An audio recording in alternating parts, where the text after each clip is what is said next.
vamos a dar inicio a la conferencia, al ciclo de conferencias Durero, el maestro del grabado, que es un ciclo de conferencias pensado como apoyo a la exposición de Alberto Durero, grabados 1496-1522.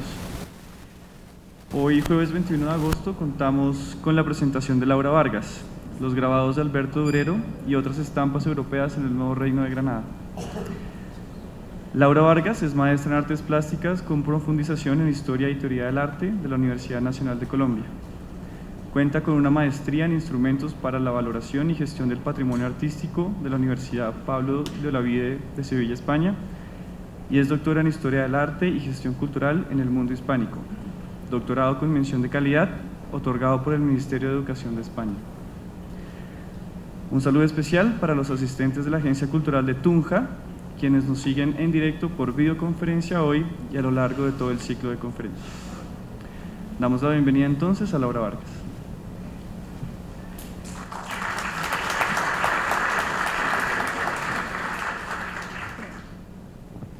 Buenas tardes, muchas gracias por su asistencia y por la invitación del Banco de la República a participar a este ciclo de conferencias. Para hablar de la influencia de Alberto Durero en la pintura neogranadina, es preciso comenzar a hablar de la importancia que tuvo este grabador en España, ya que, como sabemos, la relación pues fue directa por medio de las estampas que se comerciaban desde España, que venían desde Sevilla y desde Cádiz a Cartagena de Indias y que posteriormente pues entraban al resto del territorio de lo que se conocía como el Nuevo Reino de Granada.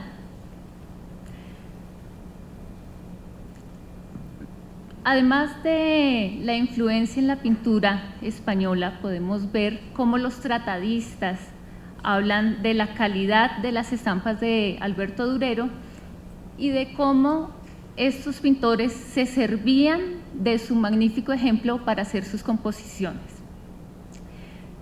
Aquí vemos, por ejemplo, una estampa, la de Adán y Eva,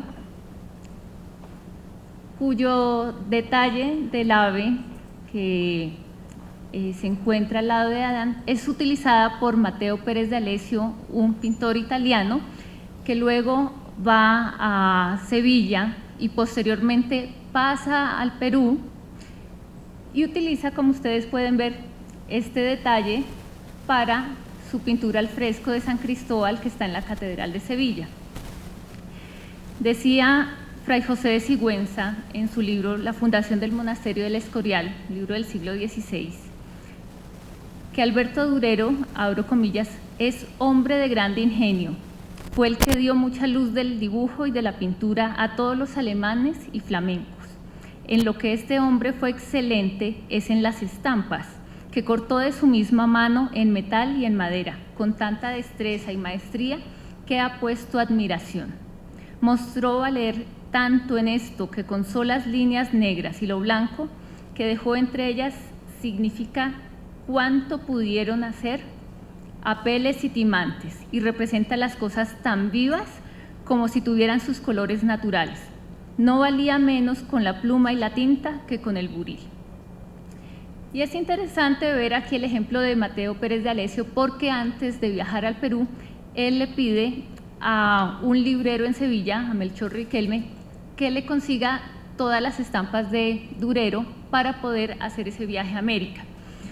Entonces vemos que él, entre los libros que lleva y entre las imágenes y estampas, pues considera fundamental traer al Virreinato del Perú las imágenes de este grabador alemán. También se ha podido encontrar en los estudios que han hecho de los inventarios de los talleres de pintura en España que las obras de Durero, por ejemplo, simetría y grabados sueltos, eran parte fundamental de las herramientas con que contaban estos maestros para hacer sus obras. Todos los más notables pintores tenían obras de Durero en sus bibliotecas de taller.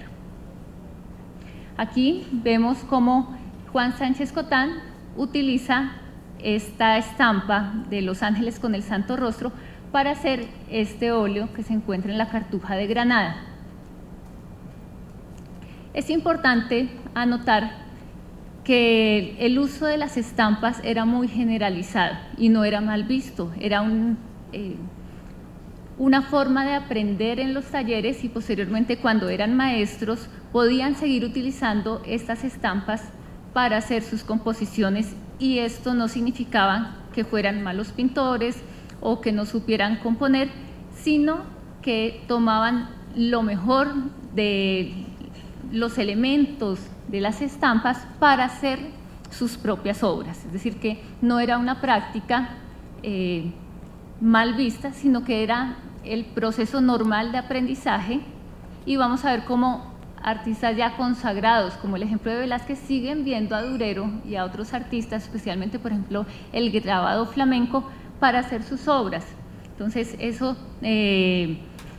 lo anoto porque muchas veces se cree que porque en la pintura colonial, la pintura virreinal, se encuentran muchas relaciones entre la estampa europea y la pintura hecha aquí en América, se cree que los pintores eran de menor calidad, o es que eran perezosos o no sabían componer. No, era una práctica muy común, y los tratadistas decían que estaba muy bien hacerla, que el problema era cuando el pintor nunca hacía su propia invención, que ahí sí había que revisar qué era lo que estaba pasando con la formación que tenían estos artistas, porque de vez en cuando también había que hacer aportaciones propias.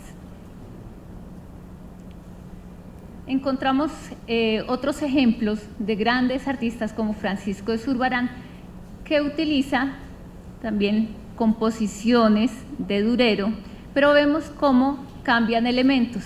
En este caso, la Virgen del Mono. Aquí Zurbarán cambia el mono por el cordero, pero la posición de la Virgen y el niño guarda mucha relación con la estampa que le sirve de modelo.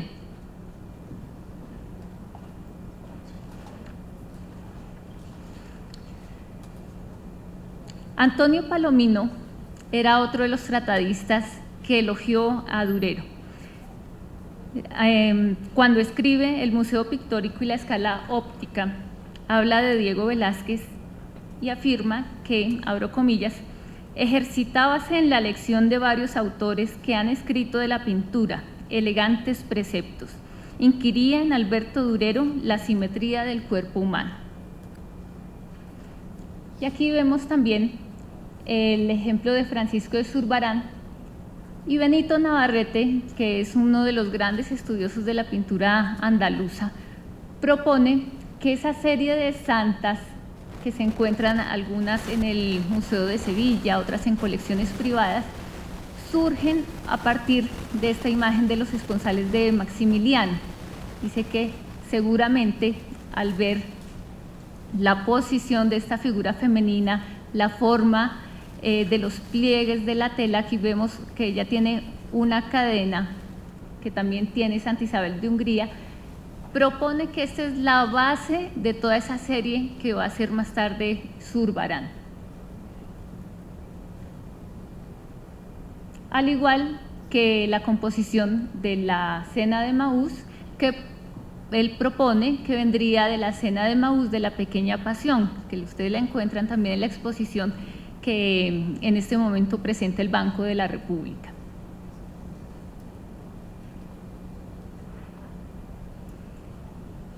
El nacimiento de María va a ser una de esas estampas de Durero que va a tener muchísima influencia tanto en los talleres europeos como en los talleres americanos. Vamos a ver más adelante cómo no solamente muchos pintores se van a basar en esta imagen, sino que otros grabadores, al ver el gran éxito que tenía esta imagen de Durero, también van a hacer grabados, van a producir estampas para difundir este tema del nacimiento, no solamente de María, sino que fue base para el nacimiento de muchos otros santos. Vemos cómo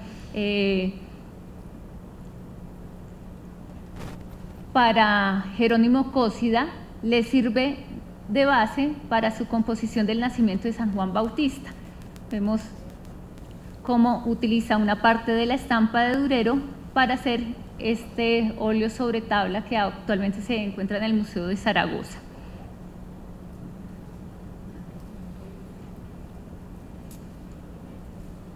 Y a esto era lo que se refería Pacheco en cuanto al uso de las estampas. Decía que se pueden tomar elementos, los que se consideraran más elegantes, con una iconografía más clara, más precisa, para hacer las composiciones. Vemos cómo son dos temas diferentes, ambos son sobre Hércules, pero uno es Hércules contra el placer y un sátiro, y el otro es la escena de Hércules vence al rey Gerión. Sin embargo, utiliza la misma imagen de esa anatomía masculina, Francisco de Zurbarán, para hacer su pintura.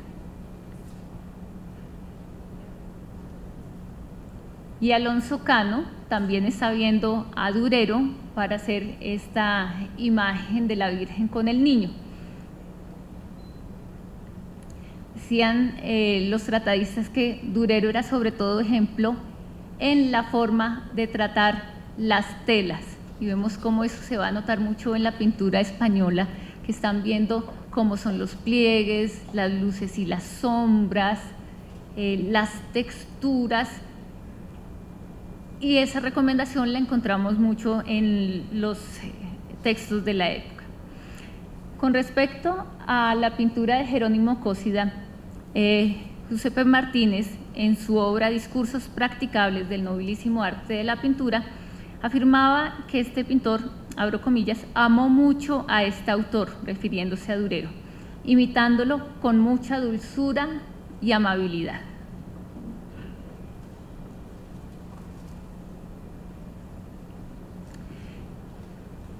En cuanto a los trajes, afirmaba Francisco Pacheco, también en el arte de la pintura, que había que ver a Durero para poder hacer una buena pintura de vestuarios.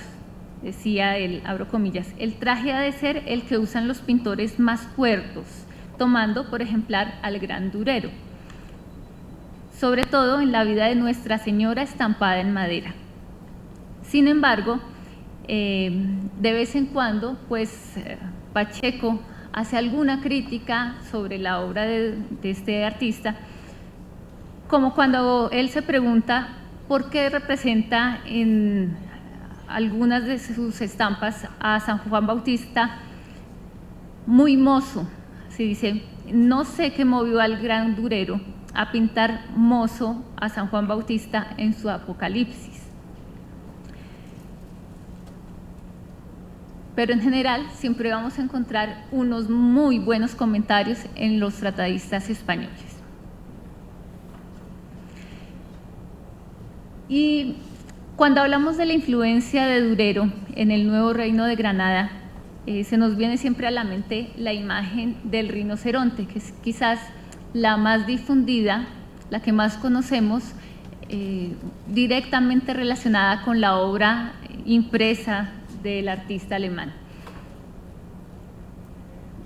Hace 20 días la curadora nos contaba la historia de esta xilografía del rinoceronte, cómo se trataba de un regalo que se mandaba al rey de Portugal, a Manuel I, pero que infortunadamente este rinoceronte no llega a su destino, el barco naufraga y el rinoceronte muere. Solamente después se rescata el cuerpo y se le puede quitar la piel, y a partir de unas descripciones y un dibujo que hace otro artista, Durero hace la reconstrucción y hace primero un dibujo y luego la estampa que conocemos y que es tan conocida y que también fue un gran éxito. Fue imitada por otros grabadores. Vemos, por ejemplo, como Enea Vico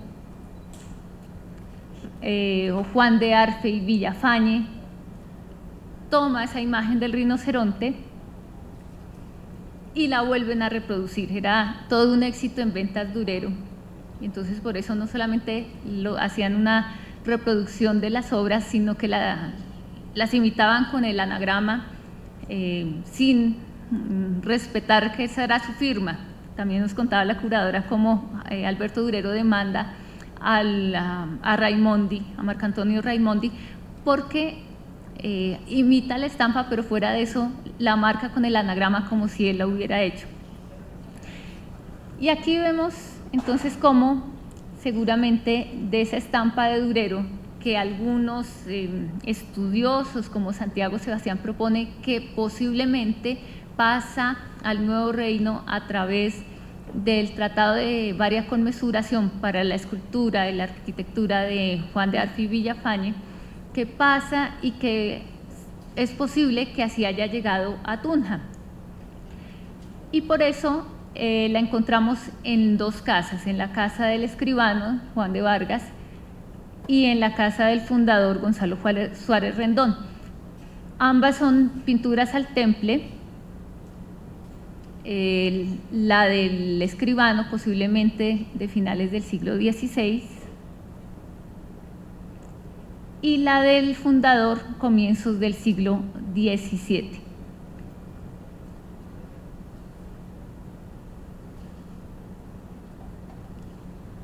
Aquí vemos el dibujo que hizo Durero, que seguramente sirvió como base para el grabado posterior. Pero además de esta imagen del rinoceronte, también podemos detectar la presencia de Durero en el Nuevo Reino de Granada a través no solamente de imágenes de pinturas, sino también de textos, de crónicas que nos hacen suponer que posiblemente o las estampas de este autor o de una iconografía muy parecida circularon en este territorio. Nos cuenta, por ejemplo, Fray Pedro de Aguado, cómo en los primeros años de la conquista pues llegan los religiosos con estampas para sus labores de evangelización y empiezan los indios a tener relación con esas imágenes católicas, pero en un inicio pues no comprenden de qué se trata y le llama mucho la atención a Aguado ver a un indio que tiene amarrada en su cabeza, amarrada con el cabello, una imagen del Calvario. Dice que es una imagen de Cristo con San Juan y la Virgen, y que le llama mucho la atención ver que llega un indio con una estampa amarrada en la cabeza. Él se pregunta por qué y de dónde la saca.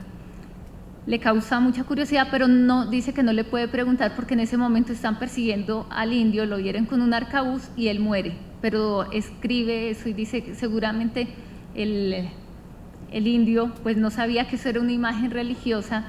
Después indaga y sabe que un grupo de indios abre la petaca de un español y saca esa imagen, pero seguramente pues se la pone creyendo que es un ornamento, pero tampoco sabe si de pronto está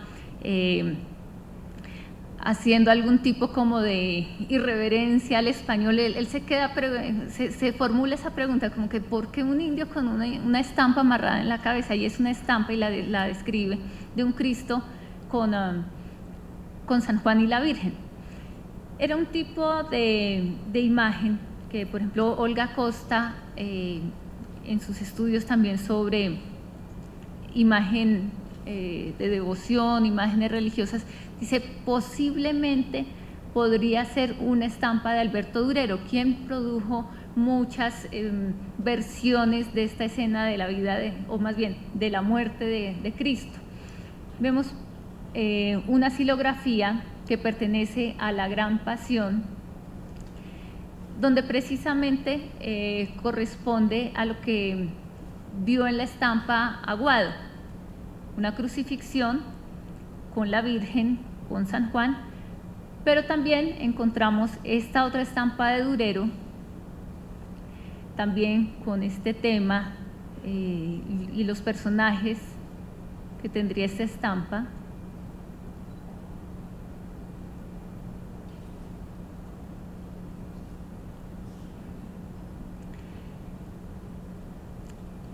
Y también es un tema que podríamos relacionarlo con el Cristo de la Conquista. Vemos cómo este movimiento del paño de pureza se relaciona mucho con el movimiento que presenta el paño de pureza de este Cristo en el grabado de Alberto Durero, realizado hacia 1500. En el Museo Británico no han podido establecer exactamente en qué año hace esta imagen, pero por las fechas se podría relacionar. Este Calvario seguramente también sirvió de modelo para otros libros. Por ejemplo, Felipe Pereda habla de todos los libros que a finales del siglo XV circularon, sobre todo en el sur de España, para toda la formación de los cristianos nuevos. Decía que muchos libros tomaron imágenes del Calvario y seguramente circularon por el sur de España, y posteriormente esa literatura pues pasa a América.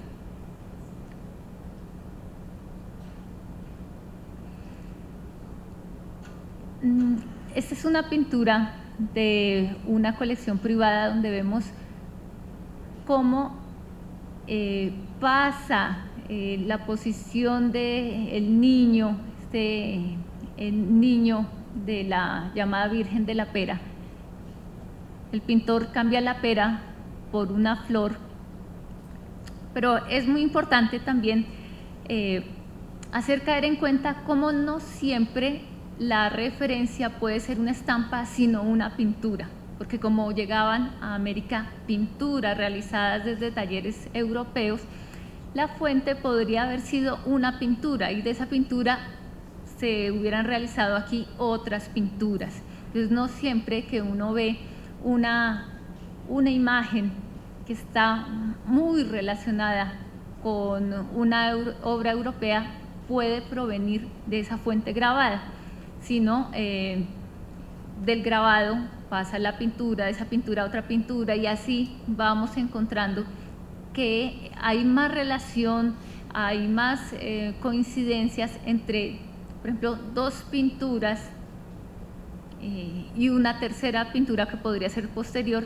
que entre esa pintura y el grabado inicial. Es decir, que seguramente sí, a partir de una pintura que sobre todo llegaban a principios del siglo XVII, mucha pintura flamenca, mucha pintura al temple, que actualmente no encontramos en las colecciones, pero sí encontramos su registro. Por ejemplo, en la Casa de Contratación, en el Archivo General de Sevilla, encontramos la gran llegada de pintura europea flamenca al temple a principios del siglo XVII, y que hacia 1640 ya en esos registros va bajando, seguramente por el establecimiento de los talleres locales.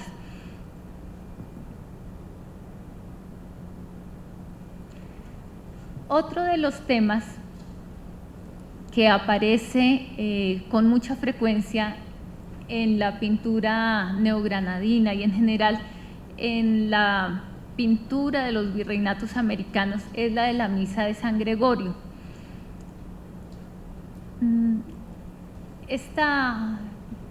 Este tema pues está muy relacionado con los agustinos. Recordemos que los agustinos es una comunidad que va a tener una importante presencia en este periodo virreinal, y esta iconografía pues va a estar presente en las zonas donde ellos hacen doctrina.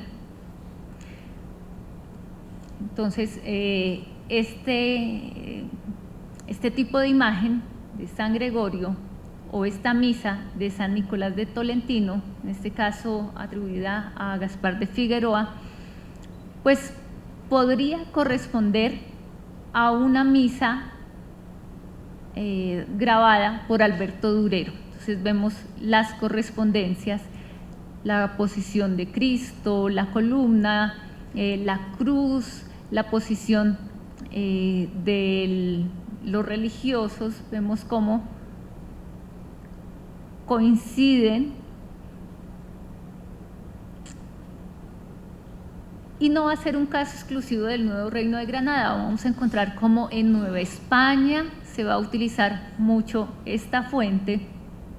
Hasta el sur, hasta el Virreinato de La Plata, vamos a encontrar este tipo de representaciones. Y no solamente a través de Durero, sino grabadores como Jacques de Ver copian a Durero, y seguramente pues llegan esas estampas y van a servir a los talleres de pintura.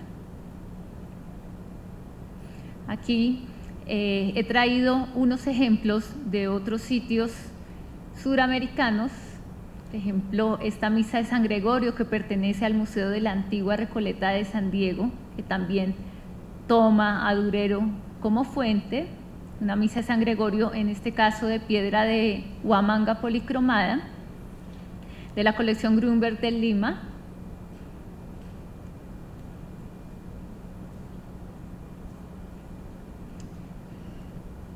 Y de un taller cusqueño vamos a encontrar también un óleo que está mirando esa composición de Durero, al igual que en los talleres de Potosí.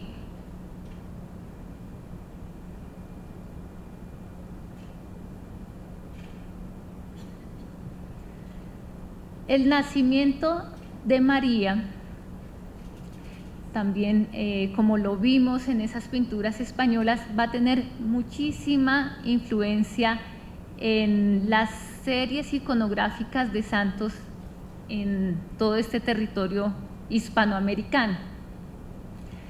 Y nuevamente, no solamente a través de Durero, sino de las copias que hacen otros grabadores. Aquí encontramos una que se supone pudo ser hecha por Marcantonio Raimondi, y vemos cómo siempre las estampas que salían del taller de Raimondi se caracterizaban por la exactitud con que copiaba a Durero.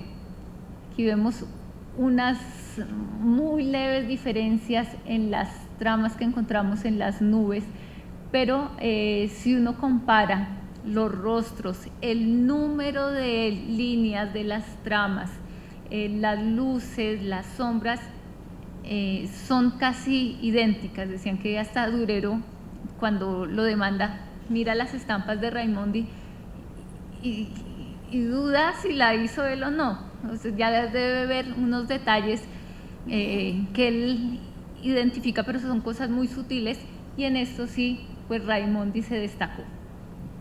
Porque hubo otros grabadores, veíamos el caso de Bert, que lo copia la composición, pero no es tan exacto como este italiano. Y aquí vemos cómo en una obra seguramente realizada aquí en Santa Fe de Bogotá, correspondiente al nacimiento de Santa Inés de Montepulciano, pues también seguramente o vieron a Durero o vieron una pintura que a su vez provenía de la fuente del alemán. Entonces vemos esa cama con dosel, muy típica de su estampa, y la imagen en primer plano que tiene, en este caso, a la niña Inés. En otros casos pues ya vieron, podía ser la Virgen, podía ser un San Juanito, pero básicamente utiliza el tipo de composición que hace Durero. Y aquí vemos estampas posteriores a Durero, pero que seguramente lo toman a él como referencia, y son estas las de Ioannes Estradanos, el mismo grabador junto con Adrián Colaer, que hacen diferentes versiones, pero todas guardando una relación muy cercana a la estampa de Durero. Estos son grabadores flamencos que también tuvieron mucha importancia no solamente en el Nuevo Reino, sino en toda la América virreinal. Por la calidad del grabado flamenco, se compró una gran cantidad de estampas para hacer para ser enviadas a América a lo largo de todo el periodo virreinal. Lo encontramos también en la casa de contratación, todos esos registros de salida en los barcos, cómo salen grandes cantidades de estampas flamencas, porque aunque hay un envío de estampas, si uno encuentra, se manda un cajón con estampas de Milán, de Roma, de París, de León, estampas españolas, así lo registran los documentos de archivo. La estampa flamenca va a ser una de las grandes protagonistas por su calidad, y uno ve cómo esos comerciantes que en Sevilla hacen el empaque de sus mercancías, pues ponen especial atención en este tipo de imágenes que sabían que iba a tener un gran éxito al venderlas en América. Entonces, más que estampa española, más que estampa italiana, más que estampa francesa, vamos a encontrar una gran difusión de estampas flamencas en todo este territorio. Y no solamente se constata a través de los archivos, también uno puede ver cómo en la pintura neogranadina hay muchos elementos flamencos, que vamos a ver más adelante algunos ejemplos. También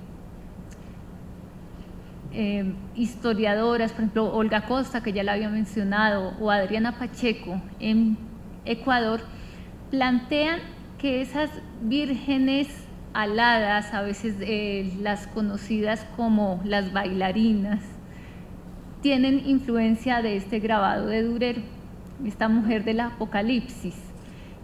Si nosotros vamos, por ejemplo, a Popayán, al sur del país, vamos a ver cómo hay una fuerte relación del arte quiteño, ya que de Quito se enviaban muchas obras, porque esto era la audiencia de Quito, todo lo que era el sur de lo que actualmente es Colombia pertenecía a la audiencia de Quito, y uno encuentra que había más relación comercial entre Quito, Popayán, y no, por ejemplo, Santa Fe, Quito. Incluso hay mucha relación entre Quito y la zona de Antioquia, que por ejemplo Santa Fe de Bogotá con Antioquia. Entonces vamos a encontrar cómo este tipo de vírgenes que tienen mucha presencia en los talleres quiteños va a pasar al sur de Colombia. Entonces, fíjense en esta mujer alada que está parada sobre una media luna, tiene una corona, tiene sus alas, como ellas plantean que es posiblemente ese modelo de Durero el que está dando lugar a esta composición que tuvo también mucha difusión entre los escultores quiteños. Aquí vemos una bailarina de Bernardo de Legarda,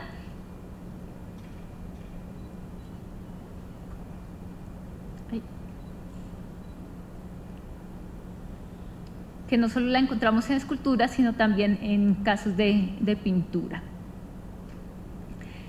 Y en México también vamos a encontrar cómo está presente Durero. Serge Grusinski, en su libro El Águila y la Sibila, nos presenta este caso de San Juan devorando el libro de la vida y muestra cómo el pintor, que era un indio, a quien le ponen el nombre de Juan Gerson, le ponen un nombre europeo al indio, y en Tecamachalco utiliza un material propio de la zona, el papel de amate, y hace una pintura que está basada en una xilografía de Durero, pero pueden ver cómo él hace sus cambios, así como lo hacían los pintores europeos que ponían su invención. Él también está cambiando, por ejemplo, el rostro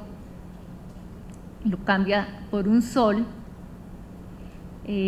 también cambia un poco la imagen de San Juan, pero básicamente está mirando el grabado, la xilografía de Durero para hacer su composición. Entonces vemos cómo muy tempranamente en la Nueva España, es decir, lo que actualmente es México, también va a tener una gran presencia en Durero.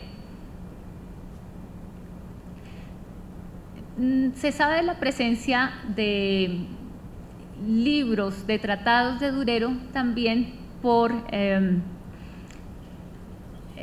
la referencia que hace Samaniego en un tratado de pintura. Samaniego es un pintor quiteño del siglo XVIII, hace un tratado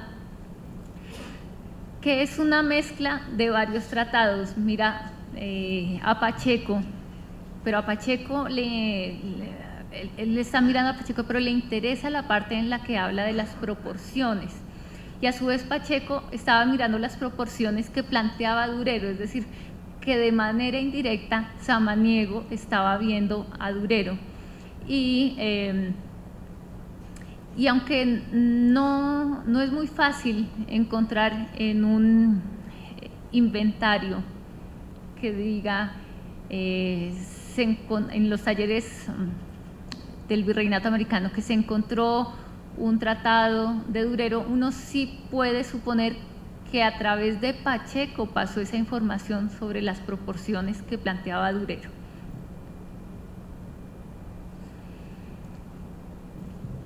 ¿Qué tipos de grabados llegaban al Nuevo Reino de Granada? Según lo que hemos podido establecer en los documentos de archivo, pues llegaban xilografías, llegaban aguafuertes, llegaban grabados al humo o mezzotintas. Y los soportes que encontramos eran papel hecho de trapo, también pergaminos y a veces guadamecíes. Uno encuentra esas referencias en los cargamentos que están mandando en la carrera de Indias a América. Y dentro de las técnicas sobre metal se pueden encontrar grabados al buril, puntas secas, aguafuertes, y vemos cómo también hay una tendencia en la que la xilografía que llega con más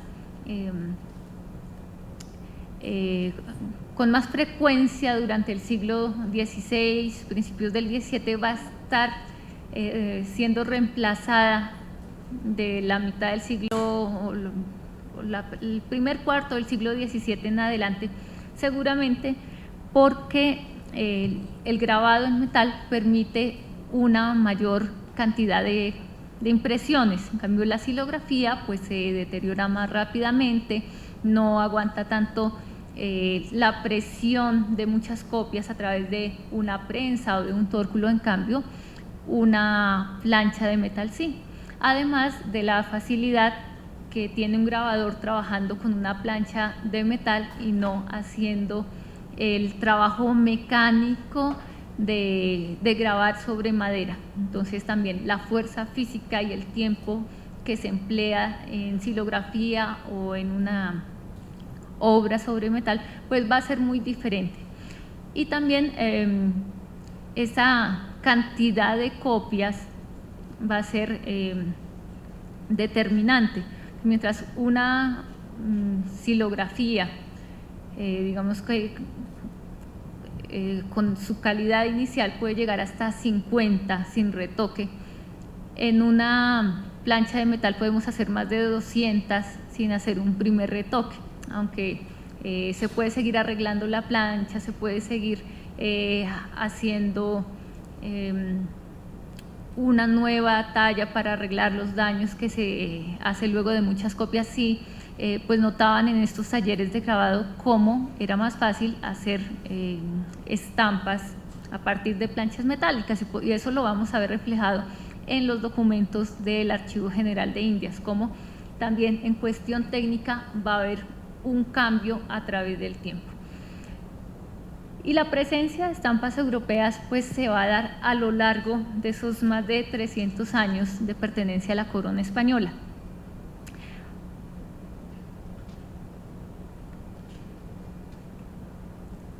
Y uno se podría preguntar, ¿y por qué no hubo tempranamente un taller de grabado aquí en el Nuevo Reino de Granada y se dependió todo ese tiempo del envío de estampas europeas? A pesar de que en México y en Lima en el siglo XVI ya contaban con talleres de impresión, con imprentas. Yo pensaría que podríamos plantear algunas hipótesis sobre este tema. Y en primer lugar podríamos pensar en la cantidad de población que tenía en ese momento el Nuevo Reino de Granada. No era mucha la gente que vivía, mientras que, por ejemplo, en México sí un grabador podía tener una demanda, y aquí no, aquí la población era bastante menor si la comparamos con México. También era un oficio delicado en la medida en que los grabadores que llegaban a Santa Fe a trabajar a la Casa de Moneda eran nombrados por el rey, porque pues iban a trabajar en la Casa de Moneda, iban a trabajar acuñando moneda, entonces era un trabajo que tenía que ver con la plata, entonces también tenían eso un poco controlado. Pensemos que los grabadores que trabajaban en la casa venían de Madrid por nombramiento real, o sea, no era cualquier persona que medio aprendía un oficio y entraba a la Casa de Moneda a ser grabado, no, esto era de mucha delicadeza, de un nombramiento de mucha confianza, entonces también era un poco controlado. Sin embargo, cuando uno ve inventarios de plateros, por ejemplo, uno supone que ellos sí tenían una formación básica para ser grabados. ¿Y por qué lo creo? Porque en los inventarios aparecen planchas metálicas grabadas, aparecen buriles, aparecen puntas secas, es decir, que los plateros seguramente sí hacían unas planchas pequeñas, pero pues no hacían unos grandes tirajes, sino seguramente algunos pequeños encargos o alguna impresión para ellos y alguien cercano,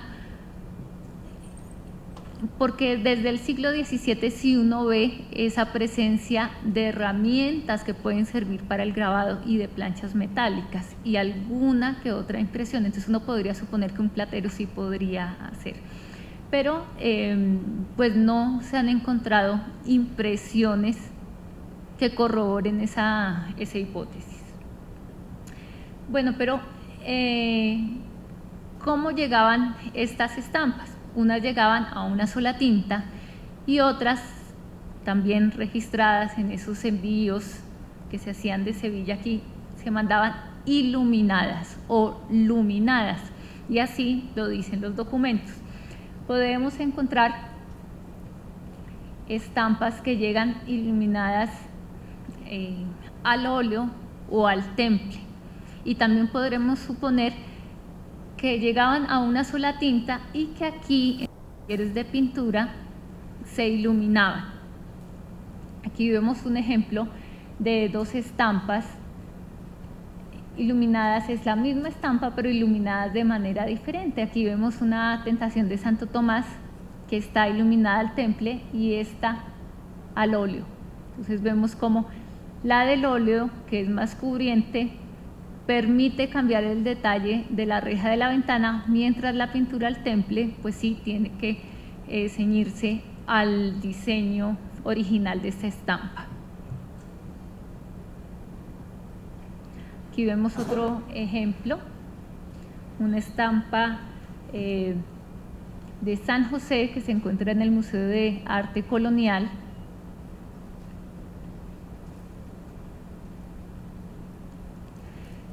Y como les comentaba, en México y en Lima, tempranamente, en el siglo XVI, ya había una ejecución de grabados, pero podemos ver cómo ni al inicio ni al final del periodo colonial alcanzan la calidad de las estampas, por ejemplo, las flamencas. Seguramente también por eso encontramos que en el Nuevo Reino hay más circulación de estampas europeas que novohispanas o limeñas. Es decir, había mucho más comercio y preferencia por estas estampas. También porque había una política de protección de los productos elaborados en la península para ser enviados a América, y no se apoyaba tanto el envío entre las mismas regiones americanas. Esa política proteccionista de lo que se producía en España o de lo que los comerciantes mandaban a través de España, pues va a influir también, porque uno pensaría, ¿por qué no llegaron más grabados de México o de Lima? Y seguramente esta es una de esas razones, pero también los comerciantes, viendo la calidad de estas estampas, preferirían las europeas porque tendrían más demanda que las hechas aquí en América. Aquí ven dos ejemplos de estampas mexicanas, unas hilografías, y aquí ejemplos de estampas limeñas. En Guatemala también, ya en el siglo XVII hasta hacia 1660 se establece una casa de impresión. ¿Y qué papel tenía la estampa, además de ser una fuente para los pintores, para los escultores, para los arquitectos? Pues en los primeros años de conquista, dice por ejemplo Diego Valadez en su Retórica Cristiana, que era la imagen la herramienta que permitía hacer evangelización, dar la doctrina. Y aquí en este grabado que acompaña la Retórica de Valadez, él explica cómo un padre se puede parar en el púlpito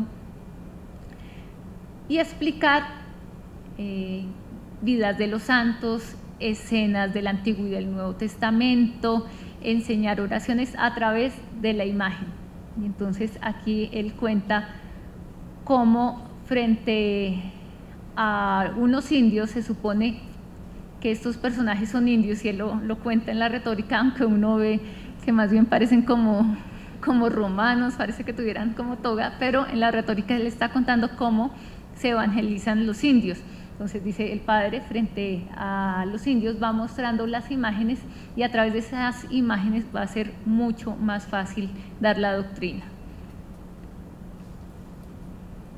Encontramos así como se realizan libros, pero por miles, que tienen imágenes religiosas, vidas de santos. Este que es un libro que va a ser muy importante, el de Jerónimo Nadal, de las historias del Evangelio, que va a tener mucha difusión a través de la Compañía de Jesús. Y vemos cómo en esos pueblos de indios las estampas van a estar presentes. Aquí traigo un ejemplo de la iglesia de Turmequé, de cómo se utiliza una estampa posiblemente de Nicolás Beatricet a partir de una pintura de Rafael. Es decir, inicialmente Rafael hace este San Miguel, que actualmente está en el Museo del Louvre. Es una pintura muy admirada, y los grabadores, no solamente Beatricet, sino muchos otros, se sirven de esa pintura para hacer grabado. Eso es lo que se llama un grabado de interpretación, a partir de una pintura hacer una estampa. Y esta estampa de Nicolás Beatricet pues va a llegar a Turmequé entre 1600 y 1619, que serían las fechas por las cuales el pintor debió hacer esta pintura mural sobre al temple, y vemos cómo se sirve de la estampa para hacer su temple. Le añade una balanza, pero en general vemos cómo la composición está basada en Beatricet.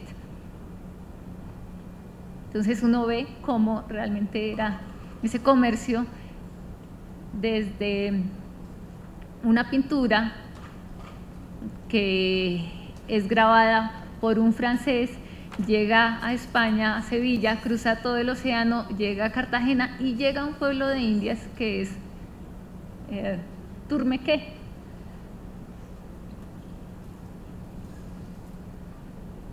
Entonces aquí vemos la comparación entre Rafael, luego la estampa francesa, y no es el único caso de esa iglesia de pueblos de indios. Encontramos cómo a partir de una estampa de Vierix, el pintor, que es anónimo, algunos han propuesto que podría ser de la familia Figueroa, yo no lo creo, yo todavía lo sigo dando por anónimo, no creo que sea de los Figueroa. Toma la imagen de la transfiguración de Cristo de Vierix, que va a ser esta familia Vierix, una familia de grabadores flamencos que tuvo muchísima importancia en los territorios americanos. Vamos a encontrar la influencia de Vierix desde Nueva España hasta el sur del continente. Muchísimos de sus grabados van a ser fuentes para la pintura virreinal. Vemos cómo está tomando ese detalle del Cristo que asciende, trata de imitar el vuelo de su traje, la posición de sus brazos.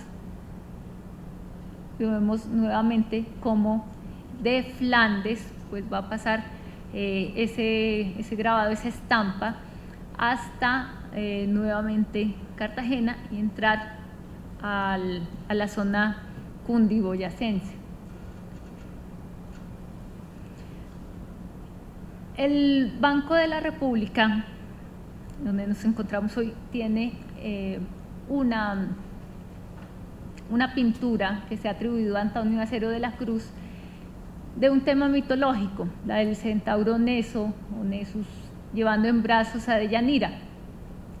Esta pintura mitológica también corresponde a una estampa, en este caso de Simón Frisius, un holandés que a su vez está mirando una composición de Antonio Tempesta. Esta es la que precede a Frisius,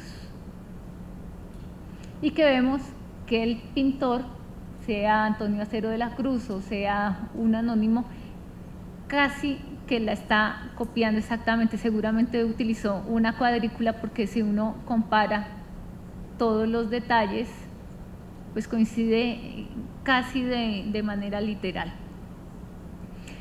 Vemos cómo además de la iconografía religiosa hay una serie de temas que van a difundirse, que infortunadamente pues no han llegado hasta nuestros días, porque las colecciones a las cuales tenemos acceso pues son o iglesias o conventos o museos que han recibido de iglesias demolidas estas obras. Entonces siempre tenemos como una referencia del arte virreinal más centrado a lo religioso, pero si uno ve los inventarios de la época o los registros de envío de obras, encontramos que también hay pintura mitológica, que también hay entrada de paisajes, que también hay retratos, que también hay pinturas y estampas de retratos de reyes, de princesas, escenas históricas.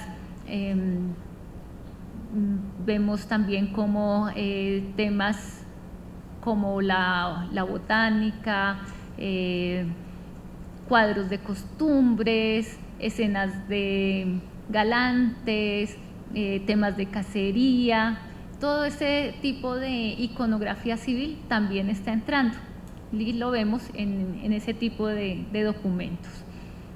Entonces seguramente debió ser toda una serie de pinturas de Hércules, porque esta obra de Frisius es toda una serie de temas mitológicos. Seguramente este pintor también hizo la serie, nos llega una a la actualidad, pero nos habla también de esos múltiples temas que da lugar la estampa. Gregorio Vázquez, nuestro gran pintor de la época colonial, seguramente también se sirvió de las estampas, y otra vez encontramos a la familia Vierix como protagonista, este hogar de Nazaret, donde yo siempre digo que hay que valorar también a los pintores por todos los aportes que hacen con respecto a la estampa, porque muchas veces se critica, dicen no, pero estos pintores están copiando estampas, pero si uno ve, por ejemplo, los rostros son completamente distintos, los rostros de Vázquez son mucho más dulces a mi juicio que los de Vierix. Hace cambios en la composición, aquí él pone un San José, elimina algunos personajes, los cambia de posición, también cambia el sitio donde ocurre esta escena del niño y de su familia en Nazaret. Entonces yo creo que sí hay que mirar cuáles son los cambios que hace el pintor con respecto a la estampa y no quedarnos con esa idea de que los pintores solamente están copiando y copiando estampas. También hay que ver cómo a partir de una misma estampa, un pintor en Cusco, en Lima, en Santa Fe, hace una versión completamente diferente de la misma obra. Lo vimos con esa misa de San Gregorio, como eran 5 casos de una misma estampa completamente distintos. Y estas estampas podían circular sueltas o haciendo parte de libros. Uno encuentra que libros de vidas de santos pues van a estar muchas veces ilustrados a través de estampas. Es el caso de la vida de San Agustín, que a través de los grabados de Echel de Wolfsberg van a narrar también a través de imágenes lo que está en un texto. Entonces a través de, creo que son como 28 o 29 estampas, nos cuentan toda la vida de San Agustín.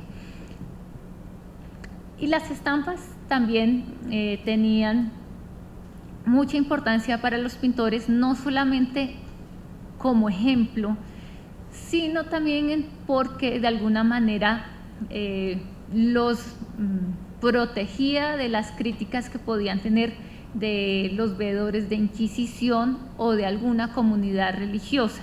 Como ustedes saben, en la normativa se decía en los sínodos o en el Concilio de Trento, en la sesión 25, que cuando se fuera a colgar una pintura religiosa se debía revisar previamente por un veedor de la iglesia. Alguien debía visitar la imagen y decir si se podía o no exponer al público, si era conveniente, si era honesta, si la iconografía era correcta o no.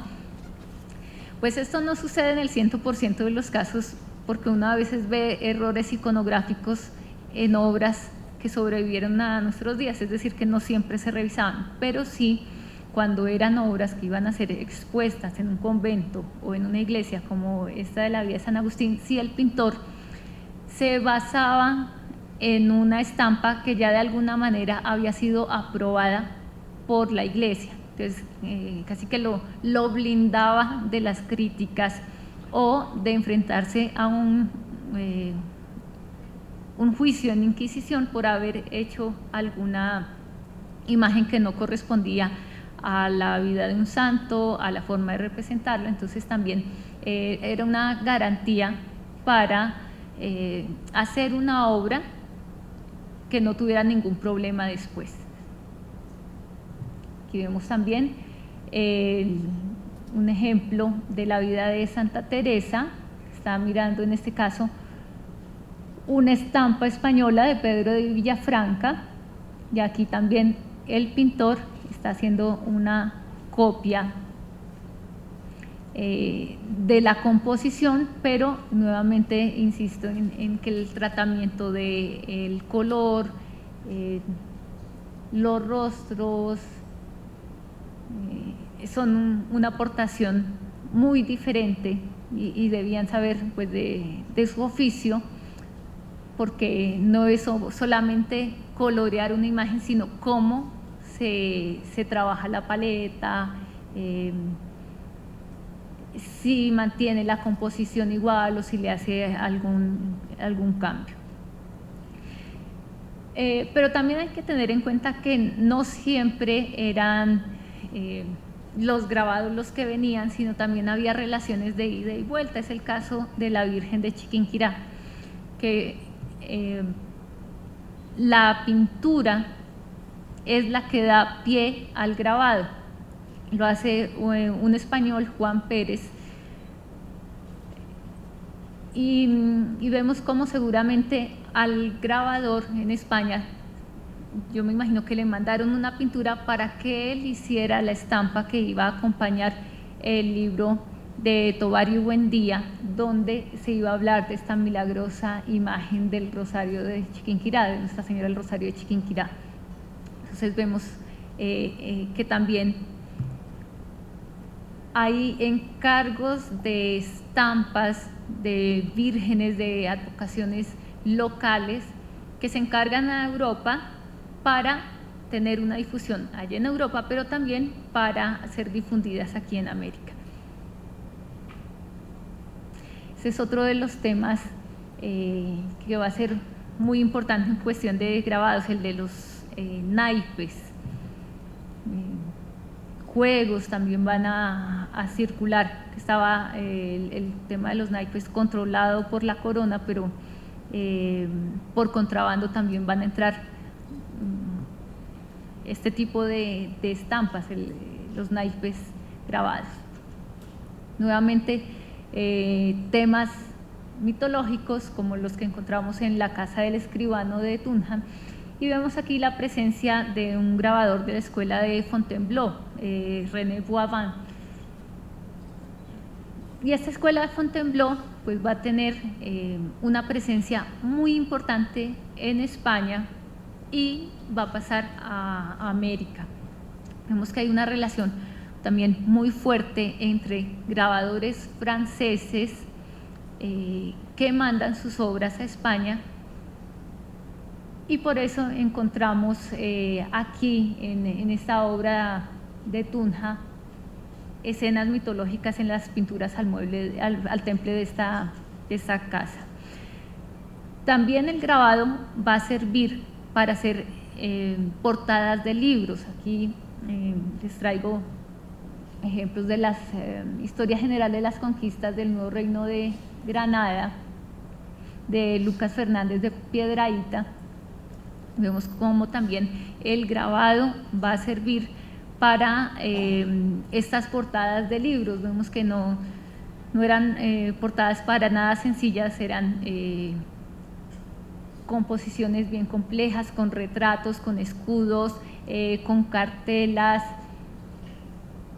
y vemos cómo esas crónicas pues también van a ser encargadas, esas crónicas son temas americanos, pero sus grabados se van a encargar en Europa para que vuelvan a América.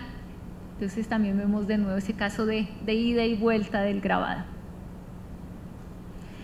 Otro de los temas que también va a circular mucho es el de los emblemas. También en los inventarios encontramos que Andrea Alciato, a quien se considera como el padre de los emblemas, va a estar muy presente, y lo encontramos en bibliotecas, lo encontramos no solamente en bibliotecas civiles, sino también religiosas. Y nombran al Chato en esos inventarios con cierta frecuencia. Entonces tenemos la seguridad de que sí circuló, porque lo encontramos tanto en los archivos de envío de Sevilla a Indias, como en los inventarios de bibliotecas de toda América, no solamente aquí en el Nuevo Reino de Granada. Este libro de Camerarius también, los emblemas de Camerarius van a circular. Aquí vemos estudios como los de Santiago Sebastián, que también relaciona pinturas, por ejemplo las de Tunja, con los emblemas de este autor. Los libros de anatomía también, no solamente para la formación de personas que se van a dedicar a la cirugía o a los médicos, sino que vemos como también los pintores están haciendo uso de estos libros, en este caso el de Juan Valverde de Amusco, y como un pintor en Tunja está mirando esta estampa, hace unos cambios en lo que sería el rostro de este San Bartolomé desollado, pero la musculatura se está ajustando a lo que está viendo en un tratado de anatomía.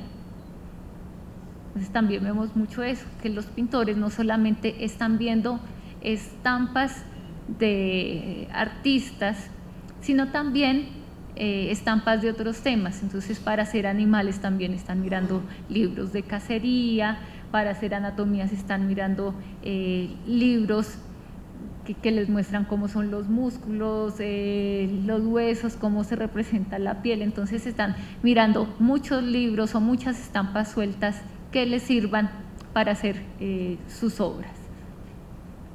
También para la arquitectura, para la ornamentación, la estampa va a ser muy importante. Entonces encontramos como Serlio, Vignola o las impresiones que se hacen luego de Vitruvio. Recordemos que Vitruvio pues era un arquitecto de la época romana, pero va a tener mucha circulación en el siglo XVI, XVII, XVIII. Se van a hacer impresiones de su obra y también se va a estar viendo mucho esa arquitectura italiana y va a influir en esas obras arquitectónicas de retablos, en las fachadas, las portadas. Aquí en este caso vemos un ejemplo de una techumbre serliana del libro cuarto de arquitectura en la Catedral de Tunja, en la Capilla de los Mancipe. Entonces vemos también como otros artistas, como artesanos, están viendo también estampas para la realización de sus obras.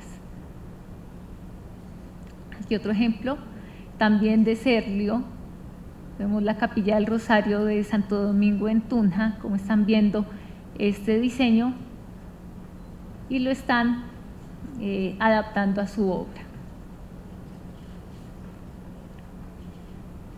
Aquí vemos también esta portada de la Capilla del Sagrario, que posiblemente toma como base una estampa de Giacomo da Vignola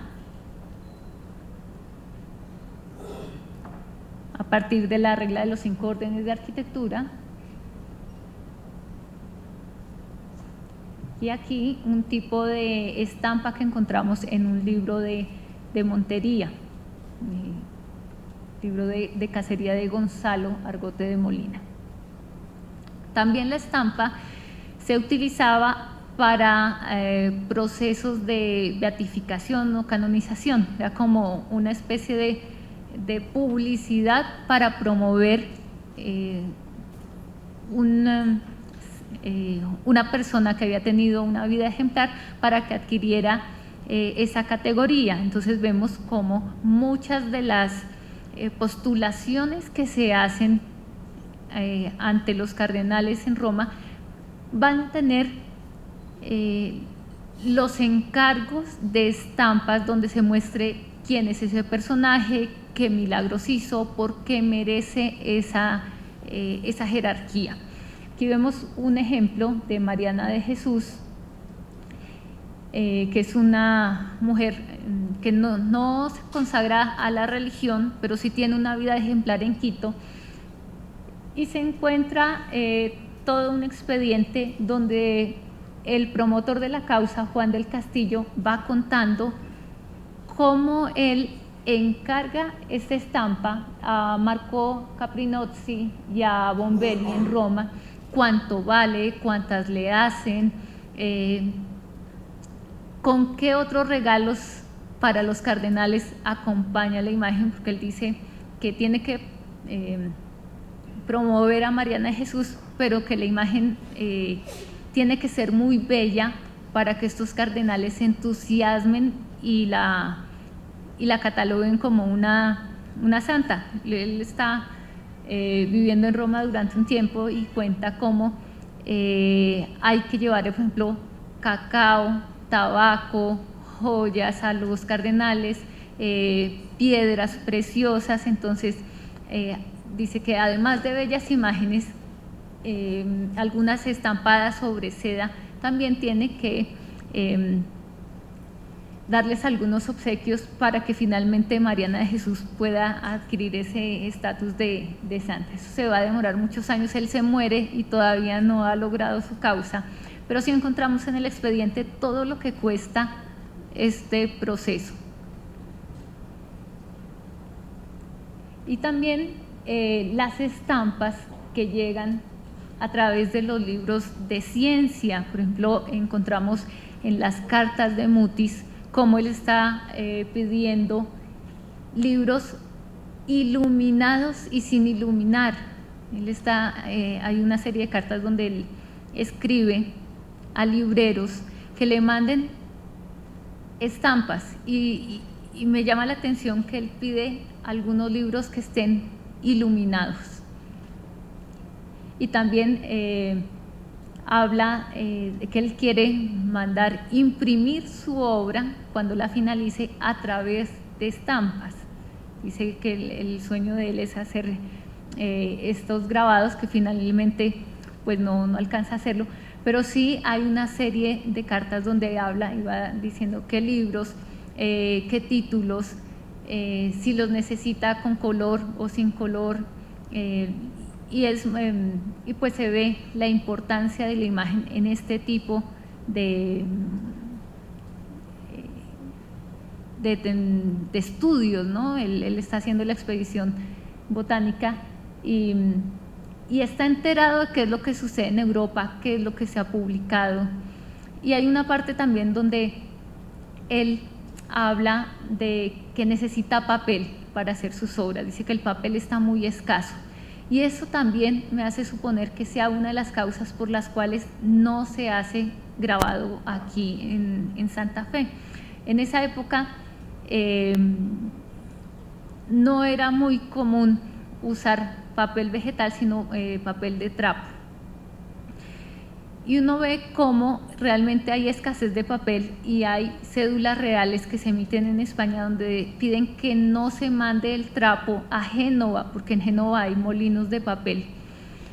Y como ellos tienen esa política de protección, prefieren que se haga el papel en España, aunque los molinos de España tampoco dan abasto para hacer papel para América y para la península. Sin embargo, ellos tratan de retener el trapo para que no sea enviado fuera de la península y ellos mantener como el control de esa producción. Entonces, también podría haber una relación entre el soporte que se necesita para hacer una estampa y la ausencia de talleres aquí, por ejemplo, en Santa Fe. Y el papel llegaba a ser costoso, era un bien de contrabando. no ve muchas veces en los documentos notariales cómo los escribanos aprovechan cualquier esquinita que tiene el papel o hacen la letra muy pequeñita, porque el papel no siempre llegaba fácilmente, había que esperar a que llegara pues la flota, que llegara el papel sellado. Entonces también hay que tener en cuenta la disponibilidad de recursos y por qué no hubo aquí impresión de estampas. Solo hasta finales del siglo XVIII vamos a encontrar estampas marcadas, fechadas con el nombre del autor aquí en Santa Fe. Ya es muy tardío, miren, es 1782 cuando Francisco Benito de Miranda, que trabajaba en la Casa de Moneda, presenta o nos quedan algunas de las estampas que él realizó, en este caso la Divina Pastora. Entonces vean lo tardía de la aparición del grabado aquí en Santa Fe. Y a lo largo de todo el periodo vamos a ver que aunque aparecen imprentas en el siglo XVIII, pues vemos como todavía la calidad no se puede comparar, aunque Francisco Benito de Miranda había sido formado en España, como la calidad todavía no se asemeja al tipo de grabados que pudiéramos encontrar de los envíos a través de España.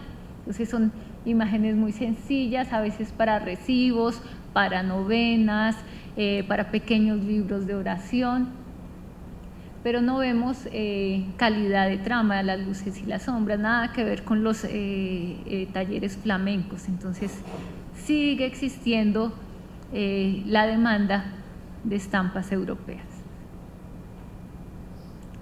Y ya en el siglo pues XIX encontramos que se empieza a hacer litografía.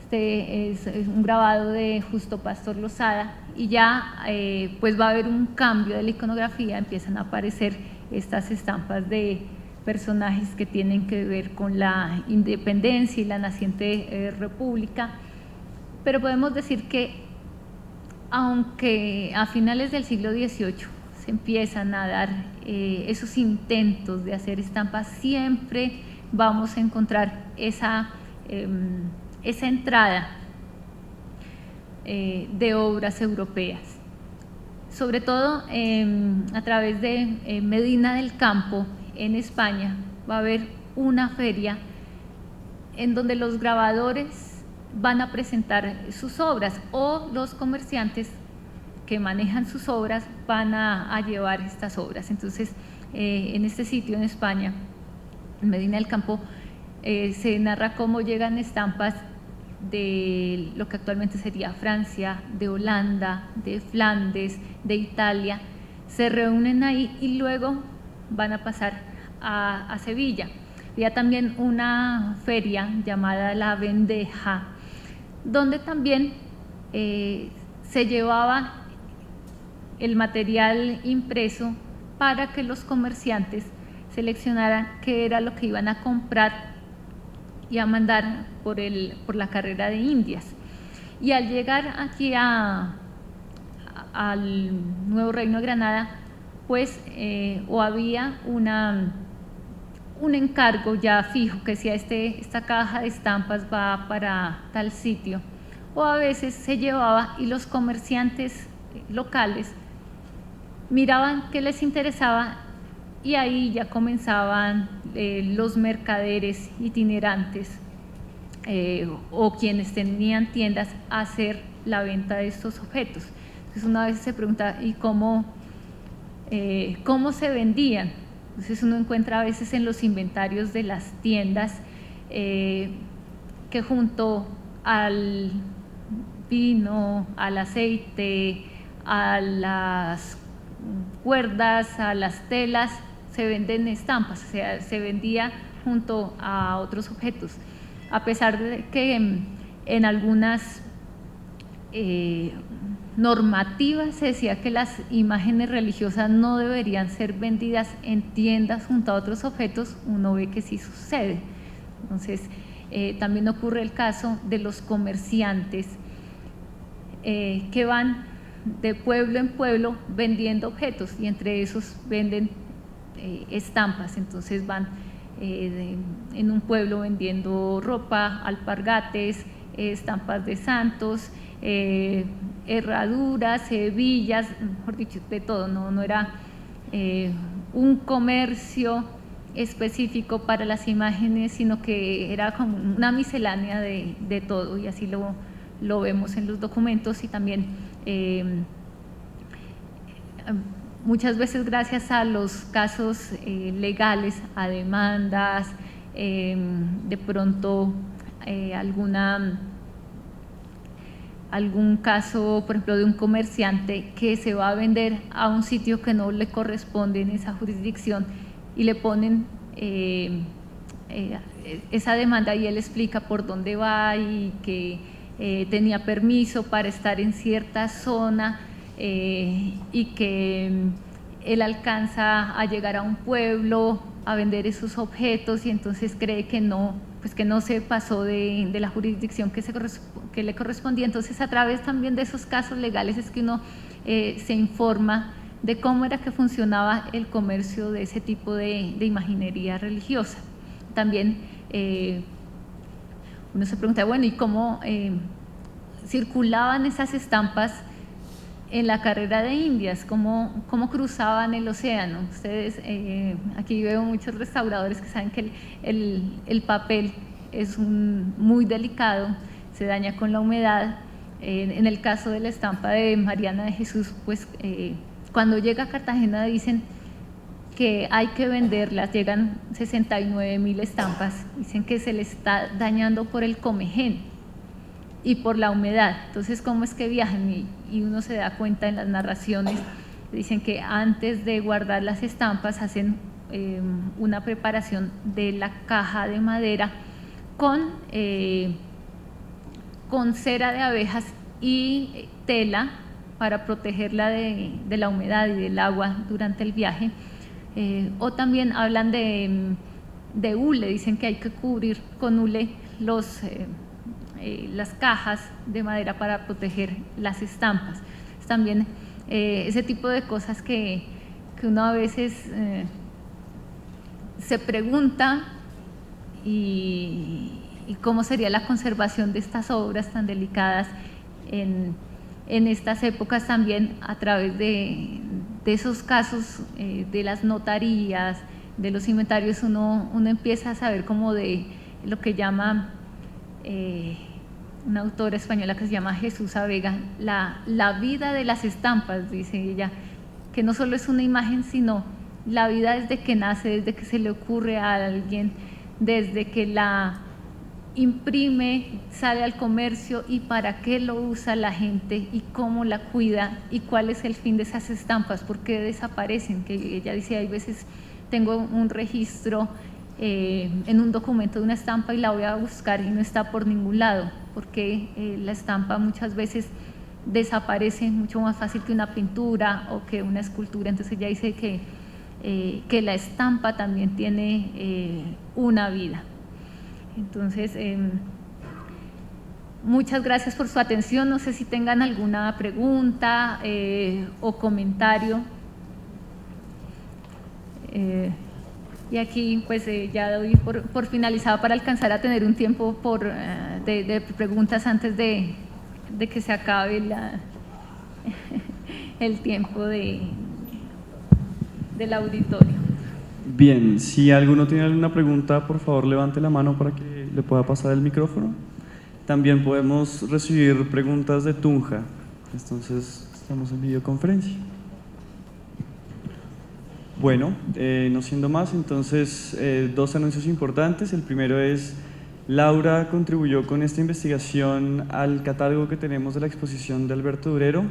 Muy interesante artículo, para que lo vean, por favor. Y lo otro es invitarlos a la tercera conferencia de este ciclo de conferencias, que será el 5 de septiembre a las 5 de la tarde. Está a cargo de Patricia Salamea. Ella es historiadora del arte y profesora de Historia del Arte de la Universidad de los Andes. El título de la conferencia es Durero y los sueños, la melancolía como marca del artista moderno. Entonces los esperamos. Muchas gracias por venir.